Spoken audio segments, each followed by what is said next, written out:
Ma ei julge küsida, mis sa teha tahad siin täna. Küsida küsimusi jälle paberi pealt.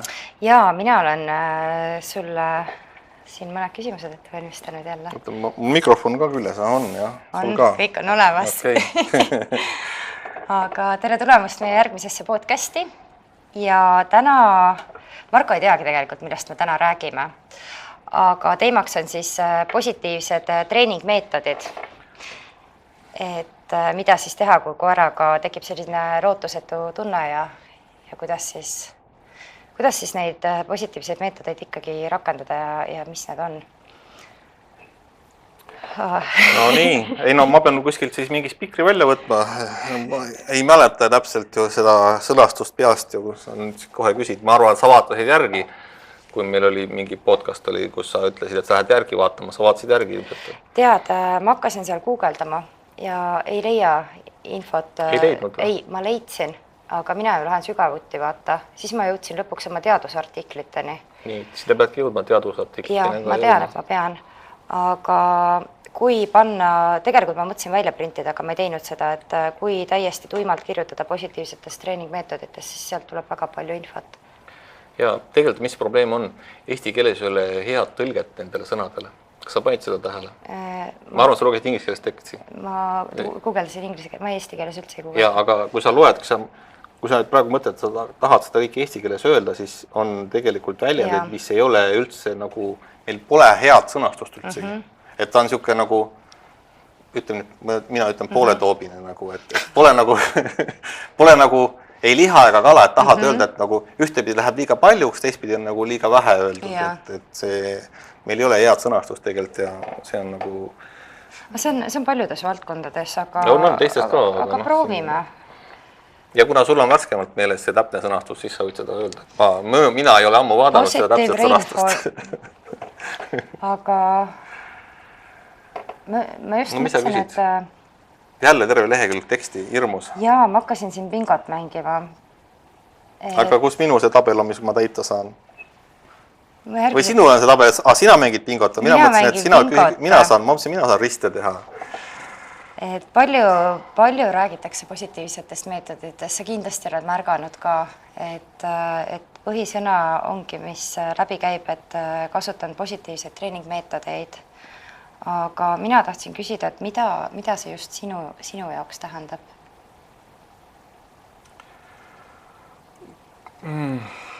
See on, ühtepidi on see hästi lihtne küsimus, teistpidi on see hästi keeruline küsimus tegelikult. On. Et põhimõtteliselt tähendab see seda, et me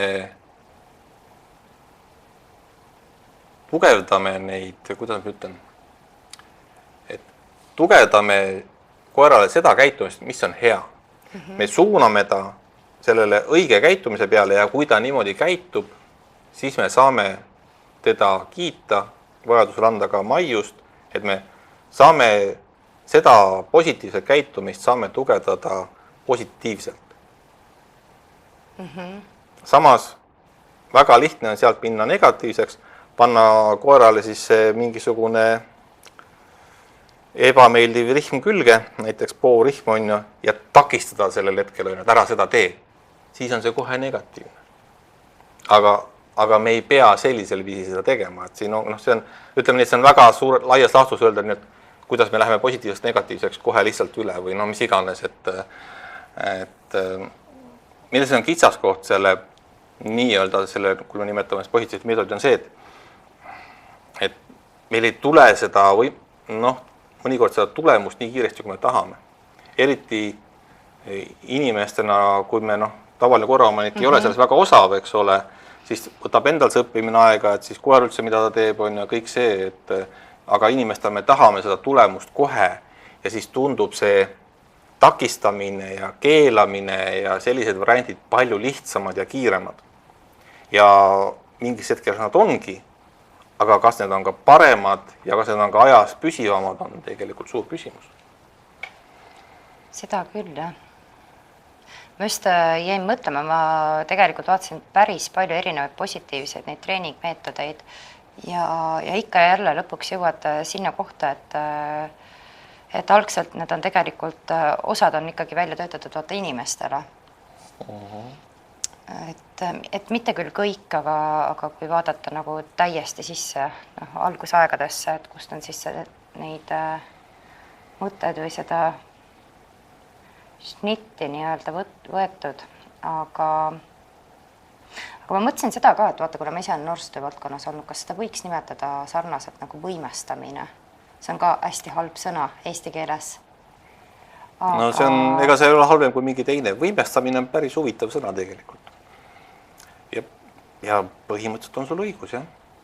Et kui noorsootöös vaatame, nii-öelda võimestame noori, et kui õpetame neid projekte, kirjutame, et laseme neil nagu ise teha, kuigi kellegi juhendaja abiga, kas see võib koerte puhul ka olla, et see nii-öelda nagu, mitte julgusta, vaid võimestad. Kui see sõna võimestamine eesti keeles, siis seda on, jah. Võimestamine ei olegi, ma ei ütle, et see halb sõna ei ole, aga ütleme nii, et ta kõlab eesti keeles. Aga kui see on see, mida ma saan aru, et ta võiks olla, siis on see jah, see sama sõna, jah. Sobib küll, sobib. No vot, siis oli kasu noorsootöö õpingutest. Üks kord, kus Araku tasus, ma saan aru. Mitu aastat tööd ja vaeva. Nüüd. Aga ma mõtlen just seda, et kuidas need positiivsed meetodid aitavad luua seda usaldust ja tugevat sidet koera ja omaniku vahel? No kuidas ütleme kuidagi robustselt, siis toome mingi hullu näite või halva näite või siukse puust ja punaseks. Et ega sa ikkagi selle juurde ei taha minna, kes sind ikkagi peksab, eks ole. Et sa oledki alandlik, kui sul on vaja seda minna. Aga see ei ole koostöö, see ei ole üksteise austamine, see ei ole midagi sellist, mida sa tahaks sa ei taha sellist ebameeldivat käitumist, et see kestaks pikaajaliselt, et see oleks, ütleme nii, et kui mingi sellise meetodiga nii-öelda koera näiteks keelata, et ta ei tohi seda teha, et ta ei tohi, eks ole. Aga kui me saame teda positiivselt näidata niimoodi, et okei, kui sa seda ei tee, siis sa oled teistpidi tubli. Et see on nagu sama asi, aga ei ole ka. Et seal ongi selle negatiivsuse ja positiivsuse vahe, millest tihtipeale, mida on tihti raske mõista, eriti kui ta on nagu päris elus, et võib-olla siin isegi jutu sees polegi ta võib-olla nii arusaamatu, aga päris elus need piirid hajuvad, ütleme niimoodi ära sinna, et mis hetkel ta on positiivne, mis hetkel ta enam ei ole, aga laias laastus lihtsalt meil on olemas meetodid, kuidas suunata koera nii-öelda positiivselt heaga, ütleme nii-öelda hea sõnaga selles suunas, mis me soovime. Tihti, mis ma ütleks, tihti võetaks seda või ma ei tea, kas tihti, aga ma kuulen ikkagi seda, et positiivne on see, et positiivsed treenerid on need, kes söödavad koerale maiust. See ei ole nii. Võib-olla keegi söödab ka, aga see ei ole eesmärk üldse. Et seal ei ole midagi pistmist selles mõttes maiuse söötmisega. Jah, koera võib maiust anda, sest see kiirendab õppeprotsessi, aga positiivsus ei tähenda seda, et ma annan koerale maiust. Et kui ma näiteks teen niimoodi, et ütleme, et näiteks praegu koer tahab minna hüpata sinna kaamera peale, mida te praegu vaatate, millest teie meid vaatate, ja ma nüüd teda keelan, tõmban ta rihmast ära, rapsaki, ja siis kiidan, siis see ei ole päris see, mida võiks teha, eks ole. Mingitel hetkele me küll teeme seda, sest meil ei ole muud varianti, ütleme, päris elus, eks ole. Lihtsalt, me peamegi teda keelama, ära tõmbama, et ma ei tea, mis iganes meil on, et see on päris situatsioonis, me võib-olla teemegi seda, aga kui me tahame teda õpetada, mitte seda tegema, siis me peame seda tegevust ennetama. Andma talle ennem juba vihje, enne kui tal näeme, et hakkab mõte tekkima. Ma lähen võtan siin kaamera kummuli, ja me suudame, kui ta veel siinpool on nii-öelda, kuule, äkki ei lähe. Ja kui ta nüüd sel hetkel saab aru, et ei lähe, ja kiidame seal ära, siis see on positiivne. Ma just olen hakanud mõtlema viimasel ajal, kas seda võib tegelikult võrrelda ka lastega, et vaata nõukogude ajal, kui pandi lapsele vastu näppe, kui ta ei kuulanud, aga tänapäeval, kui me oleme ühiskonnas edasi liikunud, siis selle lapsega räägitakse, koeraga sa ei saa vaata rääkida, aga võib-olla samal põhimõttel, et sa ei saa nagu järsku rihmast ära tõmmata, vaid muid lähenemisi kasutada, et koer päriselt saaks aru, et kuidas paremini käituda, sest et ma ei tea, ma ei tahaks uskuda, et kas koer saab aru, kui teda järsult rihmast tagasi tõmmata, võib-olla saab. Ei, sõltub koerast, vaata see sõltub tegelikult selle, ütleme, et see rihmast tõmme mõnes mõttes on ühtepidi hea, teistpidi halb näide, et on ju inimestel koeri, kes kogu aeg tõmbavad rihmast. Ja siis neil on jumala savi, kas sa neid tõmbad või tõmbad, siis see ongi nagu mõttetu lihtsalt, et veel kirim veel lisaks on ju, aga sellistele koertele on tegelikult, ma ütlen ausalt, et see teistpidi lähendamine, ehk siis see positiivne lähenemine mõjub tegelikult väga hästi, et nendesse hakatakse suhtuma teistmoodi. Et peremees või perenaine üldse võtab uue suhtumise ja ma olen seda ka ursustel ka näinud, et koer muutub tegelikult. See just nimelt, ma näen seda inimese ja koera vahelise keemia muutust nagu. Et kuidas see võitlus nii-öelda muutub tegelikult selleks koostööks läbi selle positiivsuse, et ma enam ei tee seda, mida ma varem võib-olla tegin, et tirisin teda, keelasin teda kogu aeg, et ma võtsin teistsuguse suhtumise, et ma saan temaga käituda teistmoodi, et see on see kõige suurem muutus, mida inimene ja koer võib-olla nii-öelda selle esmalt võib-olla läbi elavad või kogevad, et see on nagu selline, aga see muutus tuleb inimese poolt, see ei tule koera poolt, koer ei saa seda tekitada või ta ei oska seda tekitada, ütleme nii, et ei, loomulikult. Ma lihtsalt üritan mingisuguseid seoseid luuest, et ma olen aru saanud, et koertetreeneritele väga ei meeldi, kui mingi laste ja niimoodi võrreldakse, aga see on, vaata, kuidas mina saan nagu aru, et ma loongi seoseid selliseid. Aga kuidas sulle tundub? Minu meelest see ei ole halb, see ei ole üldse halb võrdlus, et jah, see, et koerad on nii-öelda nagu mingist väiksemad lapsed, ütleme. Ei, seda ma ei pea, see on vale mõtlemine. Seda,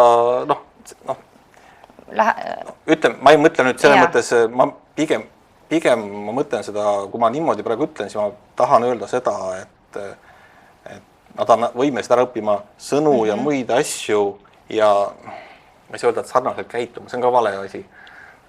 Kuidas ma seda ütlen siis? Pigem võib-olla seda, et sa ei saa nagu koera võtta nagu üks ühele lapsele. Ei, mitte seda, ei, seda mitte. Aga ütleme nii just sellest, ütleme nii, et mingil hetkel, mida ta nagu koera ära õpib, ta elu jooksul läheb kogu targemaks, on ju, aga ta ei hakka kunagi nii-öelda rääkima, ta ei hakka, aga ta on mingil levelil nagu tark. Ja see tarkus ongi seal minu meelest kuskil seal, siuke väiksema lapse tasandil kuskil, et mis see tarkus on, et ma seda ei tee, toda ma võin teha, on ja see ei ole ka päris õige öelda, vanad koerad on väga targad tihtipeale, nad on elus kogenud, aga ma ei tea, kas see üldistus, pole kõige parem võib-olla. Mulle endale tundub, et sellest on võib-olla natukene valesti aru saadud, sellepärast, et kui teadus uurib ju praegu, kui aina rohkem koerte ja tegelikult ka kasside käitumist kui kunagi varem, sest et väga vähe teadusuuringuid on tehtud ja teadlastel peab olema mingisugune alus, millest lähtuda. Et mulle tundub, et sellega seoses võib olla tekkinud selline eksi arusaam, et kui öeldakse, et koer mõtleb, kui kolme mõtlemine, või tähendab, mul läks kõik sassi, kui koera mõtlemine on 3-aastase tasemel, siis ei tähenda seda, et ta on nüüd 3-aastane laps, koer on koer. Ma sain ise ka aru sellest, et ma ei tahtnud mitte seda öelda, aga just nimelt, et kui sa seda nagu kuidagi selles võtmes ütled, siis võibki tegelikult valesti kõlada. Jaa, ei, mulle endale lihtsalt on tundunud, et kuna ma olen ise märganud, et kogu aeg... Parem on mitte kasutada siis. Ei, sa võid kasutada, aga mulle tundub... Ma ise väga ei kasuta seda varianti, aga praegu meil seda tuleb teema jutuks, siis ma mõtlesin, kuidas ma seda kirjeldan, aga ma väga tervelt tunnen, et see ei olnud see ka täpselt, mis ma nagu tahtsin öelda, et see on siuke... Ei, mulle tundub lihtsalt, et sellest saadakse nagu valesti aru. No saadaksegi, jah. Praegu ka. Kui me siis sisse jätame, siis saadakse valesti aru võib-olla. Vaatame, mis me seal sisse... Kas me saame selle teksti sisse jätta või lõikame koha veel? No, jah, ma ei tea. No, loe edasi. Ma juba hakkan vaatama jälle. Sul on seal küsimusi ikka on, jah. Aga... Väga palju räägitakse enesekindla koera kasvatamisest, et kuidas siis läheneda positiivselt, et tulekski sulle enesekindel ja rahulik koer? See algab enesekindlasti rahulikust inimesest. Et see on nagu, see on selle alus.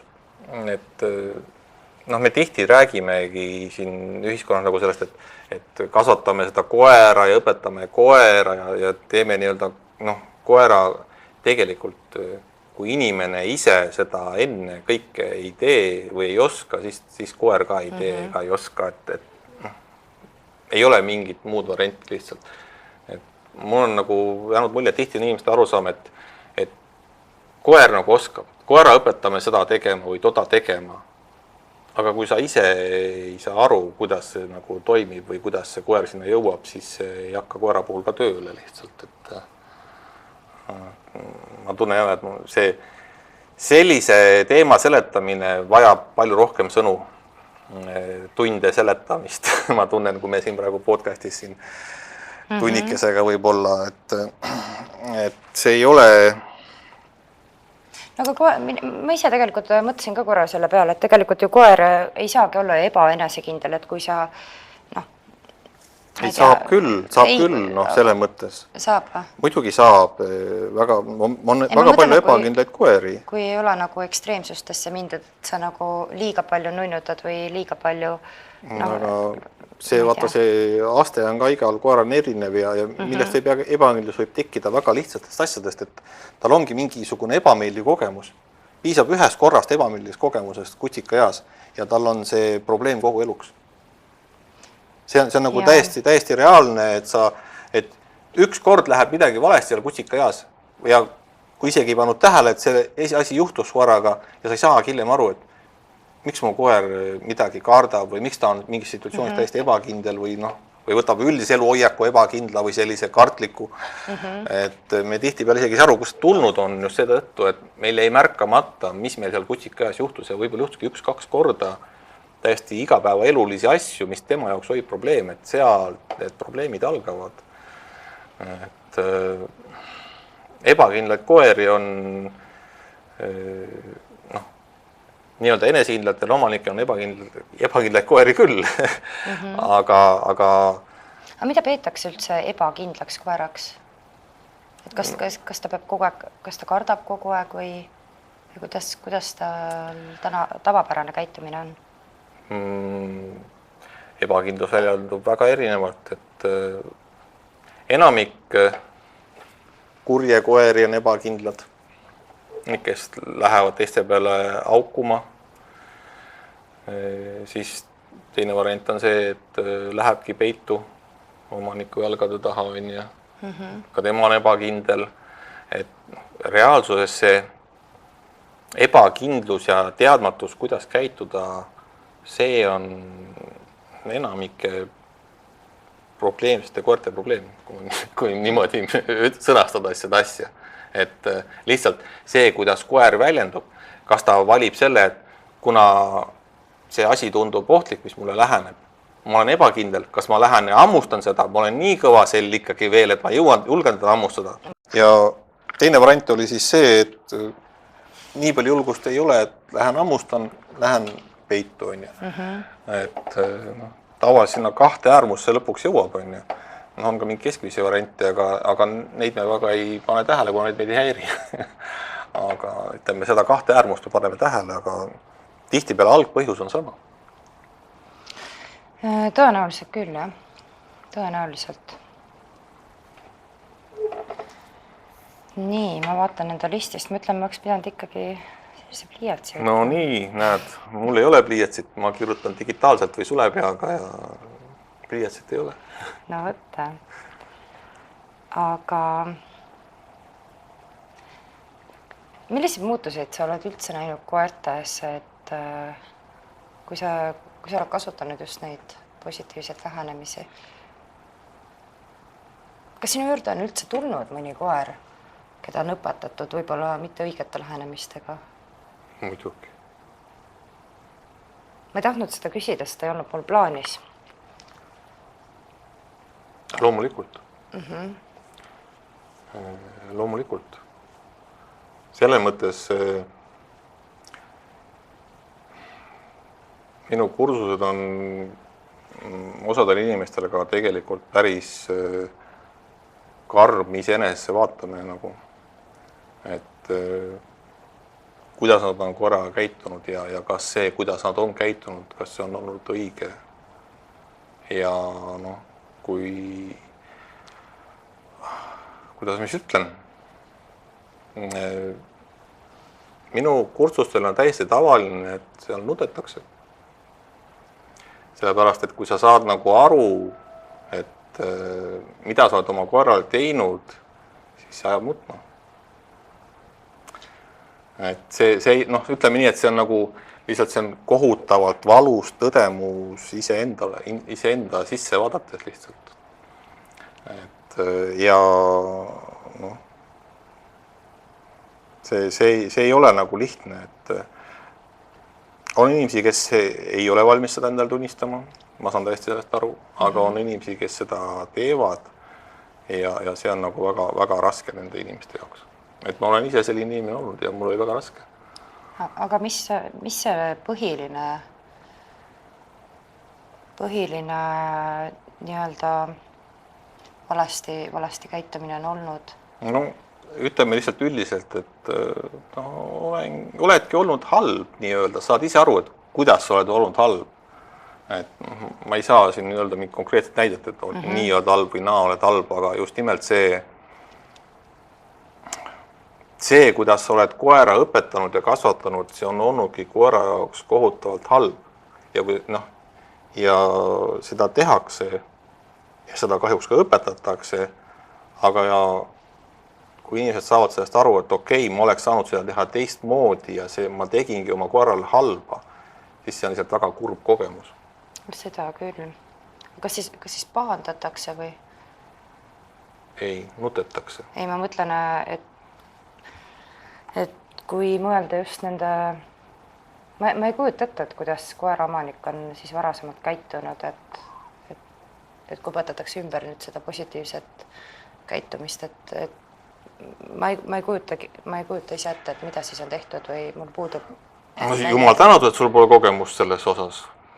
Aga tähendab, ega see ei pea midagi hullu olema, selles mõttes ma ei taha mitte seda öelda, no loomulikult on ka väga nagu ekstreemseid variante, aga see ei tähenda seda, et ma peab olema kuidagi ülimalt halvasti käitunud, aga isegi kõik need väiksed asjad, nagu, mida sa saad aru, et okei, ma oleks saanud teha seda teistmoodi ja seda teistmoodi ja ma oleks võinud selle jätta tegemata ja see poolt ka kõige parem mõte, mida ma korrale sel hetkel ka tegin või mis ma talle, kuidas ma käitusin, on ja et kui sa paned neid palju väikseid asju kokku, siis sellest saabki üks suur asi ja saad aru, et okei, et ma olen olnud oma koera vastu halb lihtsalt ja siis see on nagu väga valus tõdemus, ütleme siis niipidi, on võib-olla lihtsam ja ilusam öelda. Et pigem koeraomanikul tekib mõistmine, et oleks saanud paremini. Täpselt.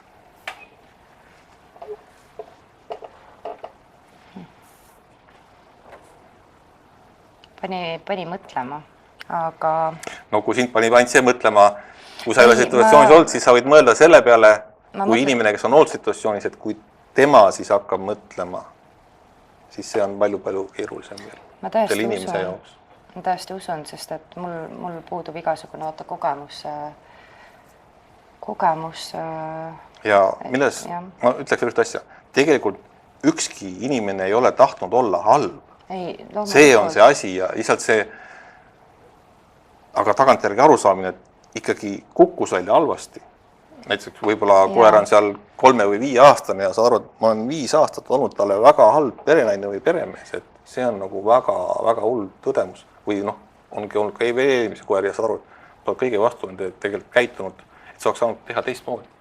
Et see on nagu see hästi raske asi. No tagantjärgi me ei saa ennast süüdistada, aga mina näen seda asja just niimoodi, et kui inimene tuleb oma koeraga, kas siis mõne muu treeneri juurde või sinu juurde, siis see näitab, et ta tahab muutust, ta on valmis selleks ja ta otsib just lahendusi. Et see on minu meelest väga suur ja julge samm, et inimene tuleb ja otsib abi. Ja see on tegelikult kõige suurem väärtus.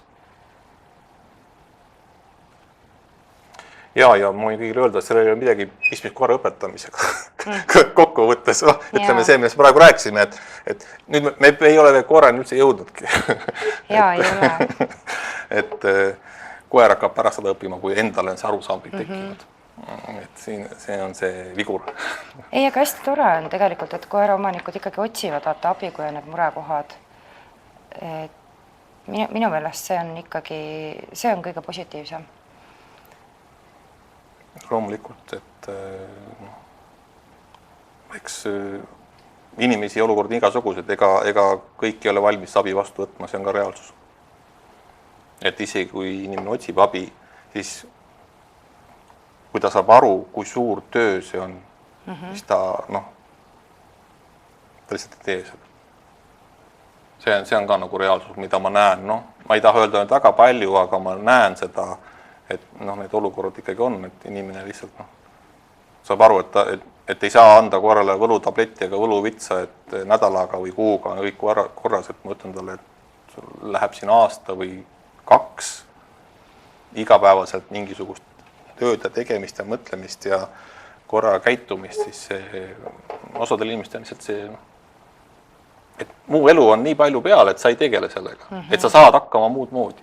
Ja ma saan nendest inimest hästi aru, et jah. Ei no, ma tegelikult saan ka aru, et sa ju ikkagi 9-5 töötad, sul on lapsed, muud kohustused, et alguses hakkad tegelema, aga lõpuks see järjepidavus kaob ära. No jaa, inimestel on nii palju, oma elu tuleb elada ja siis ongi see küsimus, et koer on lisaks ja vaat nüüd ongi see, et kas koer võeti on ja kas selle peale mõeldi, et võib olla nii palju tegemist sellega, et siin on jõuame sinna kohta, et kui koera võtame, et kas me mõtlesime läbi või iga koer on erinev, et mõnega läheb väga hästi, ei ole üldse muret, ei näri ühtegi jalanõud katki, ei näri ühtegi diivanit katki, on ideaalne koer, haige ka ei ole, kõik on ideaalne ja järgmine on risti vastupidi. Mina ei usu seda. No jah, aga ütleme üldistatult, nii-öelda ekstreemses näites, et sa arvad, saad ühe, aga saad risti vastupidi ja siis sul on vaja seda kõike, seda aega, raha, ma ei tea, kõike miljonit muud asja, tahtmist, eelkõige tahtmist selle kõige tegeleda. Et ja siis mõtlesid, vaatasid sotsiaalmeedias seda toredaid nunnupallide pilte ja kui nad seal ringi jooksevad ja palli mängivad ja lapsi limpsivad, aga mis mul kodus on, ei ole midagi sellist, mingi probleem on. Et see võib olla päris elu, mis nii mõnelegi vastu vaatab. Ei, see on karm, et tänapäeval ka kingitakse tegelikult koer, aga sellest ma tahaks järgmises või ülejärgmises. Oi jumal küll, hakkab tulema siin ju. Ei, tegelikult see on jah tõsine teema, et ülejärgmises juba siin ülejärgmises. Et aga nii, ma otsin oma ere üles. Ma jälle jäin nii kuulama, et see podcast kuidagi läheb nii hinge, et võt ei teagi miks. Aga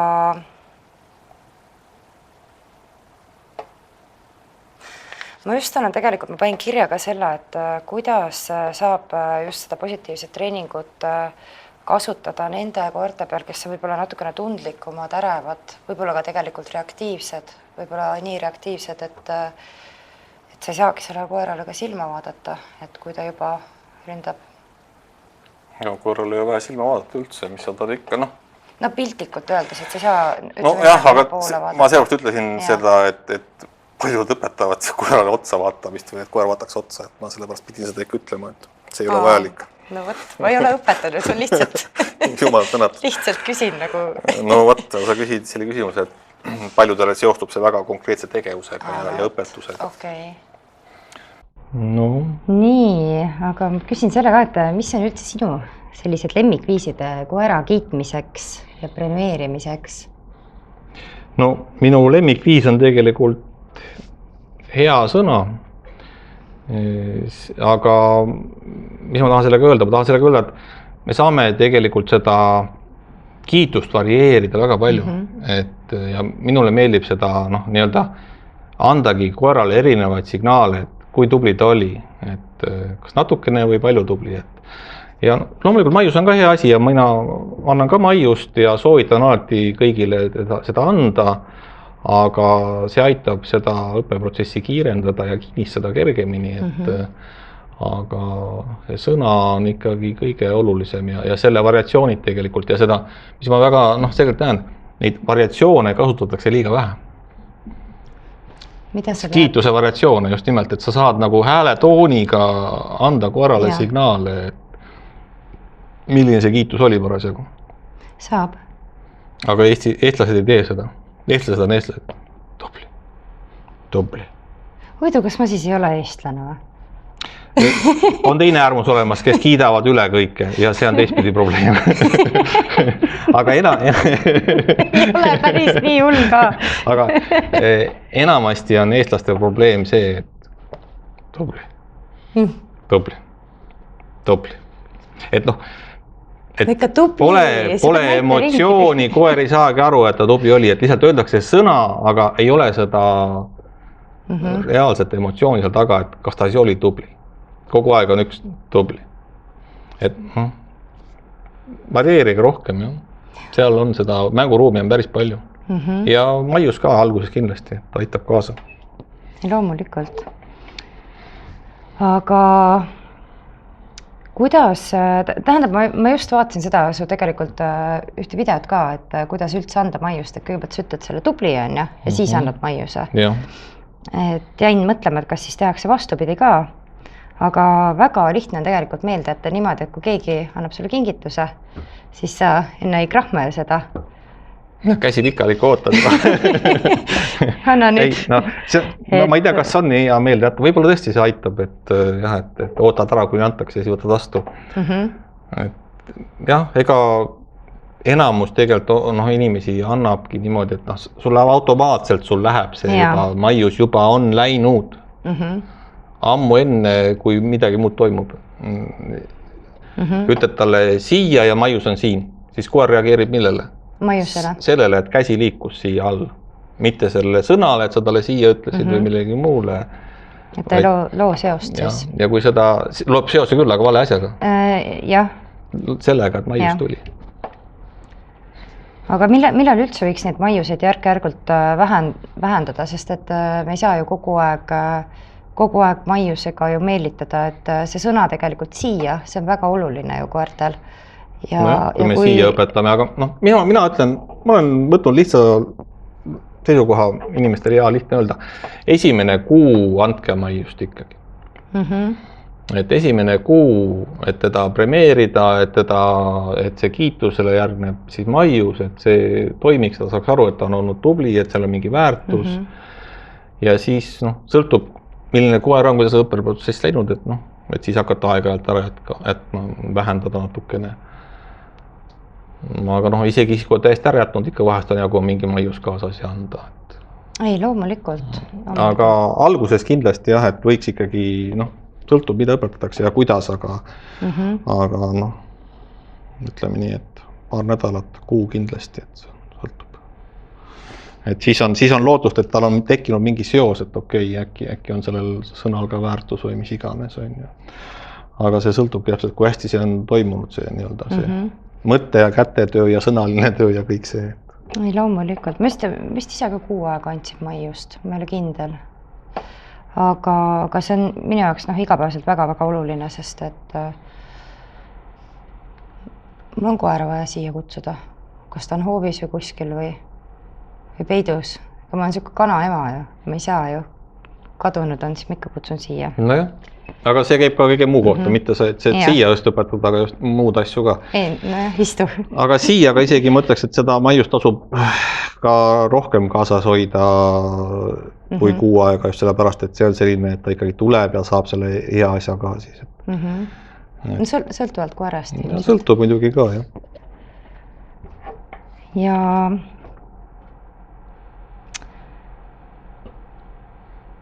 ennast tahab ka naerma, ma näen seal. Mis küsimus nüüd tuleb siis? Ma just mõtlen, et millised lihtsad sammud aitavad omanikul kohe alustada positiivse treeninguga? Aga ma arvan, et me jätame selle küsimuse üldse ära. ma ei teagi, kuidas sellele vastata. Esiteks tuleb teadvustada, mis asi see positiivne treening on ja selle kõige lihtsam, nagu sa lugesid internetist, et üldjuhul eeldab inglise või mingisuguse keele valdamist, et soovitavalt, ma arvan. Üldjuhul jah, et no võite guugeldada, siis vaatate. No tegelikult tänapäeval see tehnika tõlgib ära, tegelikult tõlgib küll. Tänapäeval on meil tehisintellekt ja värk tõlgib tegelikult päris hästi, ei ole probleemi.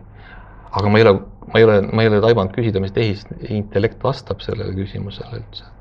Ta võib mingit jama ka pakkuda midagi. No, oleneb millist tehisintellekti kasutada. Ma arvan, esimene variant inimesed pöörduvad selle poole, jah.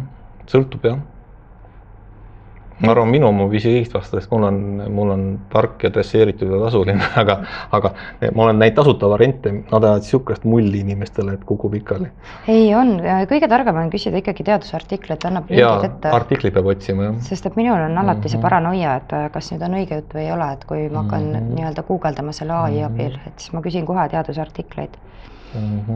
Et ei ole pikka juttu siin. No selle küsimuse peale võib mõelda ja võib-olla selle kohta mingid hiljem kunagi teha mingisuguse sellise tõesti mingi selgituse või asja. No ma arvan küll jah, et võib-olla kokkuvõtteks, et kõige lihtsam ongi, et kui sa annad selle maiuse, et enne ütle talle tubli on ja emotsiooniga või ise emotsioonita.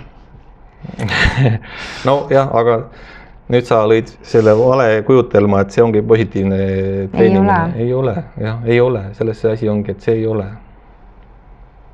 No selle saab välja lõigata, et kui see jätab... Ärme lõika välja, see on väga õige point, see on aga nii ongi, et see tihti võetakse, et siia oledki positiivne, kui sa oled selle maiuse andnud, tegelikult ei ole, et see...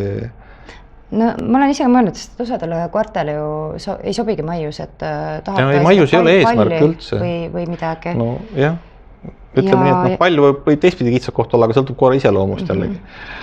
Ja sõltub, mida sa õpetad. Ja loomulikult, jah. Sest et kui mina ei anna oma koerale, et kui ta tuleks siia, see on, ma kogu aeg kasutan seda, ma ei anna talle selle peale maiust üldse, aga ma teen ju teisi asju temaga. No jah, loomulikult. Et sõltub, see on individuaalne. Hästi palju, sellepärast peabki vist eraldi teema tegema. Aga 3 küsimust on tegelikult jäänud. No küsi ära siis. Küsin ruttu ära. Et millised positiivse treeningu põhimõtted võiksid vajada rohkem selgitamist või teadlikumat mõistmist? See on siuke küsimus, et ma ütleks, et üleüldse, mis asi see on? See, millest me oleme just siin rääkinud, et mis asi see positiivne treenimine üldse on, et see ei ole mitte üks mingi treeningmeetod, vaid see on kogu tervikkäitumine, kuidas sa korra käitud, see, mis moodi sa käitud, see on see, kas sa käitud positiivselt või negatiivselt. Et No ma saan aru, et negatiivne on kõik see tirimine, võib-olla karjumine, võib-olla... Ma ei kujuta ette. Iga kord ei ole see... No hädaolukorras jah, sa võib-olla käratad, et tule siia või ma ei kujuta ette, aga... No ütleme nii, et see ei ole jah, et see ei ole selles mõttes, minu nägemuses see ei ole mitte lihtsalt treeningmeetod, vaid see ongi see kogu see suhtlus, kuidas sa korraga üldse suhtled, et see on, et sa ei saa olla kuidagi positiivselt treeniv või positiivselt käituv ainult treeningu ajal, et see ei ole võimalik, et sa kas oled seda või sa ei ole, et ma ei näe nagu muid variante, et selles mõttes, et sa saad vahepeal mitte küll olla, aga et sa pead, kui sa aru saad, mis see on, siis saad aru, okei, nüüd ma ei olnud positiivne, ma ei käitunud nüüd sellisel viisil nagu oleks võib-olla võinud, sest mul läks närv nii mustaks lihtsalt näiteks. Ei tulnud toime endaga, mis on ka reaalsus, eks ole. Oi jumal. Siis peab ikkagi, sul oli mingi tabel ka, aga sul ei ole kaasas ju? Ei ole, jah. Et muidu oleks juba hea selliseid võrdlusi tuua, et mis on, mis ei ole. No jah. Mina jälle ütleme nii, et kui nii peeneks minna, siis peaks selle natuke ette valmistama ja võib-olla tõesti mingi... Pärast me saame muidugi ülekatteid siia lisada mingeid tabeleid ja asju, aga siis peaks selleks tõesti natuke ette valmistama ja ma peaks ka täpselt seda sõnastust võib-olla meelde tuletama, et... ma arvan küll, et see vajab ettevalmistust, et ja see on oluline ka, et inimesed ise saaksid aru, sest et meil on ju väga palju erinevaid treenereid ja et just osata valida ja küsida õigeid küsimusi, et kuidas siis sina kasutad neid, et siis osata nagu just, ma ei tea. Nojah, eks me siis võime planeerida kuhugi kaugele tulevikku seda. Jaa,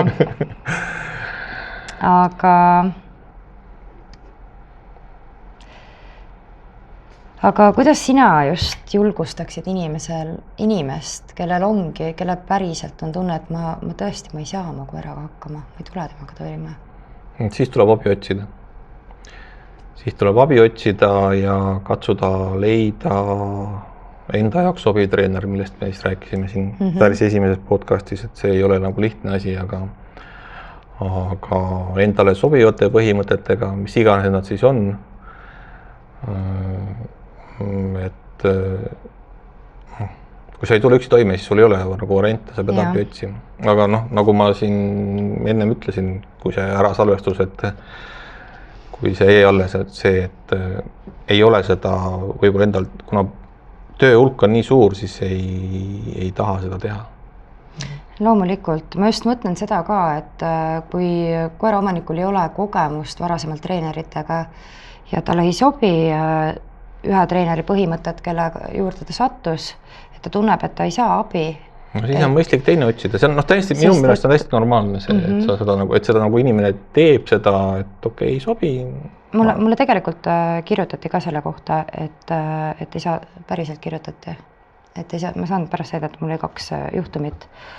Et mida mina nagu siin kohal tahan öelda, et see on täiesti okei, et kui sa tunned, et see esimene tund ei sobinud, küsi raha tagasi, mine kellegi teise juurde, et sa ei pea nagu kannatama. Et see pani nagu mõtlema, et sama on ju, ma ei kujuta, et kui sa ise ju teenusega rahul ei ole, siis see ju, mul ei ole juhtunud vaata niimoodi, et ma küsin raha tagasi. Minul on ikkagi sadu ja sadu inimesi ja on paar inimest on raha tagasi küsinud ja täitsa okei. Mul on spetsiaalselt, ma ütlen kõigile, et saate raha tagasi, kui teil ei sobi, sest et ma saan aru, et minu põhimõtted ei pruugi keegi sobida, et see on normaalne. Nii ongi. Et on jah siuke... Ei pea hambad ristis kannatama. Ei, absoluutselt mitte. Ma ütlen kõigile, et rusikas taskus kursust läbida on täiesti mõttetu. On see minu või kellegi teise oma mingit vahet ei ole, et milleks? Loomulikult. Aga see ongi viimane lõpuküsimus, et mis on see üks mõte, mida sa sooviksid, et iga koeraomanik kaasa võtaks endaga? See vana aasta õhtu viimased minuti küsimus, ma saan aru, et siis, et mis sa vanast aastast kaasa võtad, see, aga sul kõlab lahti nagu elulise mõttena, see kõlab juba nii suurena. Eks neid mõtteid on nii palju ju igasuguseid, et mõtleme siis, mis mul siin pähe tuleb, siin mõni mõte, mis kaasa võtta.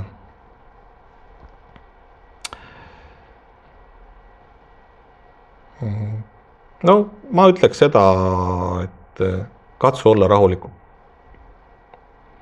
Et ma lihtsalt näen lihtsalt seda ärevust tihti, mis inimestes on, see läheb koertele üle. Ja kõigi, kellel on ärevamad koerad, siis inimesed ise ka tihti peale ärevad ja see hakkab lumepallina tegelikult veerema, et katsuda ise sellest välja tulla, sellest